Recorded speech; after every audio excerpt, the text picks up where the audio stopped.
And finally, tonight on InfoWars Nightly News, we're going to break down and analyze what is some of the most thought-provoking propaganda that we have ever seen in 20 years of operation. I'm talking, of course, about the blockbuster film that made over $105 million on its opening weekend, produced and directed by Hollywood icon of icons, legend, Clint Eastwood. I've been a big fan of Clint Eastwood since I grew up watching spaghetti westerns with my folks, and I agree with many of the political views of Clint Eastwood. That said, the film is very upsetting when you know the admitted facts surrounding Chris Kyle, the American sniper's life, and the book that he wrote so it would be produced into a Hollywood film. Please keep an open mind here, because I'm not attacking Chris Kyle. I'm not attacking Clint Eastwood. I'm attacking a known Pentagon system that creates fables, that creates stories, that creates legends to manipulate the public mind.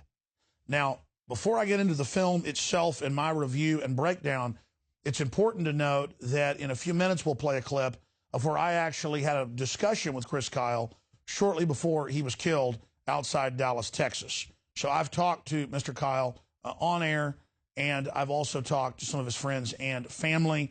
But before I get into this current case, I want to look at some past cases where we've caught corrupt elements inside the Pentagon engaging in serious deception. First, let's look at the case of Pat Tillman, who I see as a real hero.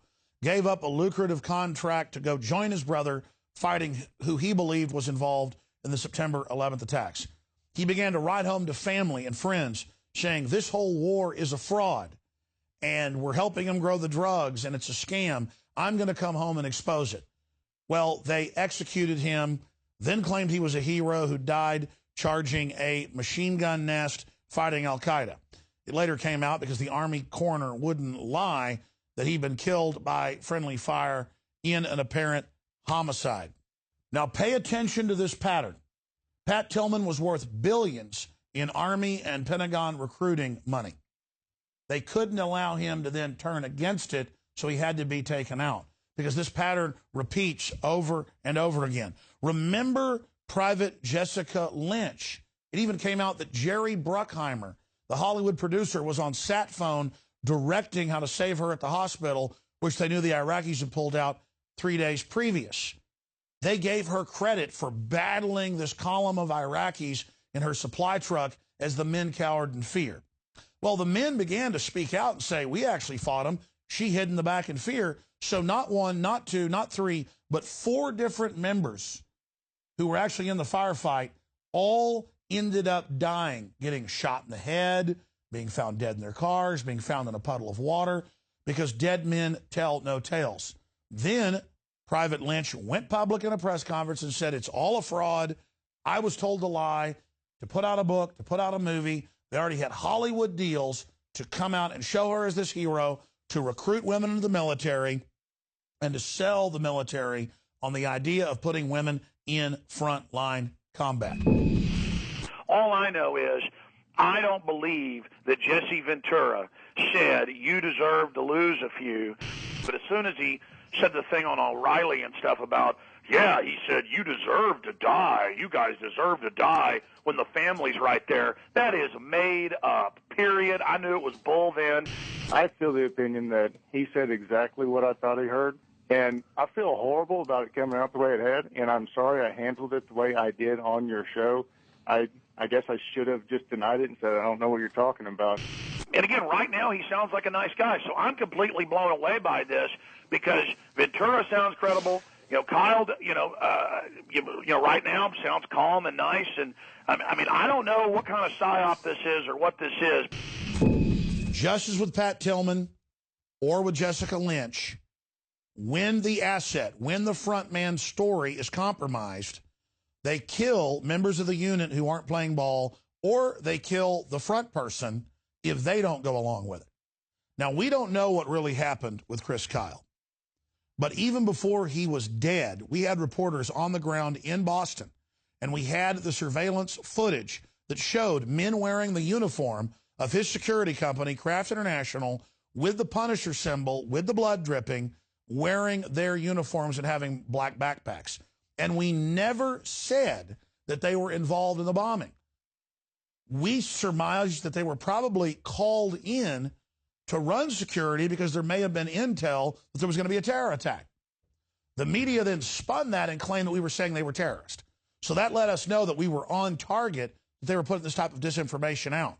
Then MSNBC came out claiming the Zarneb brothers bombed and that I had actually influenced them with no evidence. So you need to understand, anytime you get near Chris Kyle or Kraft International or anything they're involved in, there's massive controversy going on. And that's because we know Navy SEALs and private contractor groups made up of SEALs, like Blackwater and others, are used as intelligence group cutouts and a lot of time are used for patsies or decoys. Ladies and gentlemen, I live this. I didn't just debate Chris Kyle. I'm not just friends with Jesse Ventura. I didn't just cover the Boston bombing with our reporters on ground and break the major stories of what appeared to be Kraft International on the ground, and then they wouldn't deny it. I lived here in Austin and saw with my own eyes the city shut down for much of a day while Chris Kyle's body was brought in to be buried and as he was built up as the ultimate hero. This thing has all the signs of scripting from the start to the finish, and it needs to be investigated to really discover who Chris Kyle was and why he was actually killed. This thing stinks to high heaven. And then you go and sit in the theater and watch the movie, and he loves Muslims, and he wants to help them, and he wants to get al-Qaeda people to come join him to fight the terrorists, and he's such a sweet person that gets along great with his wife. When the court records show it's the opposite, and they were divorced, and he was setting up these companies to try to transfer his assets into them, and none of it is true from our research, as best we can tell. It's just not true. He didn't call up crying when he had to shoot people. He was quoted in the news, in radio interviews, in TV interviews, saying that the enemy are despicable savages and that he only regrets he didn't kill more. He made those statements in his best-selling book, American Sniper. Now, look, I'm not criticizing him like Michael Moore is, saying that any sniper is a coward. Snipers are targeted. It's a very dangerous job, highly skilled. I don't think snipers are cowards. I think they're some of the best people in the military when it comes to pure skills. But Chris Kyle did like to brag about killing people. He did show a lot of unsavory traits that I haven't seen in other operators that I personally know who will not talk about the people they've killed. And the system will purge people that have been willing servants of the system like Chris Kyle. Did he get a conscience at the end? Was he deciding that he was going to come clean? We'll never know. Because now, sitting there in the movie theater, at the end, you get to see everyone cry when they show real footage of his funeral when he's buried like George Washington or something.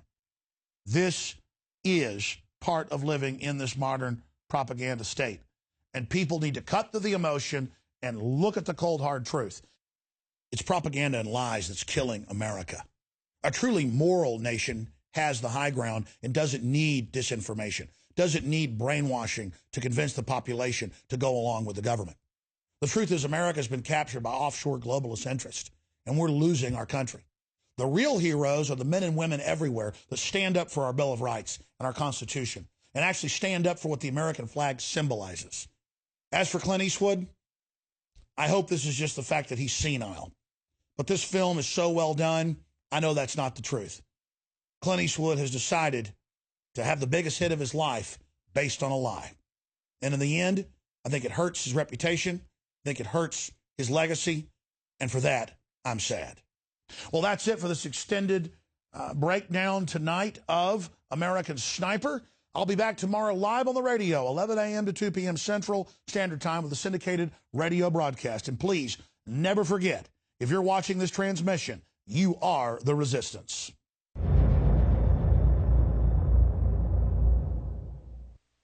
City of Austin tap water versus filtered City of Austin tap water.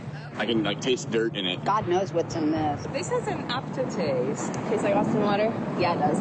These people just sampled City of Austin tap water straight from the faucet. Next, we had them try a sample of tap water filtered through the ProPure G2.0 filtration system. High quality H2O. That one is better. Tastes like nothing. Yep, I know what good water tastes like. It's good water. Most tap water contains added substances like fluoride, chlorine, Monsanto's deadly pesticide, glyphosate, and many others. Studies prove that these substances are linked to an assortment of major health issues, including tooth decay, lowered IQ, and even cancer. It tastes like you're drinking out of the lake when you're drinking tap water. Yeah, it has that processed flavor to it. The ProPure G2.0 filtration system removes these deadly substances and many more, leaving only fresh-tasting, deliciously clean water. Okay, this is very tasty. It's good water. Refreshing. It's good. Go to InfoWarsStore.com today. Use promo code WATER and save 10% off your ProPure purchase. Again, that's InfoWarsStore.com or call 1-888-253-3139. You are watching the InfoWars Nightly News, which airs 7 p.m. Central at InfoWarsNews.com. And your support is helping us defend liberty worldwide.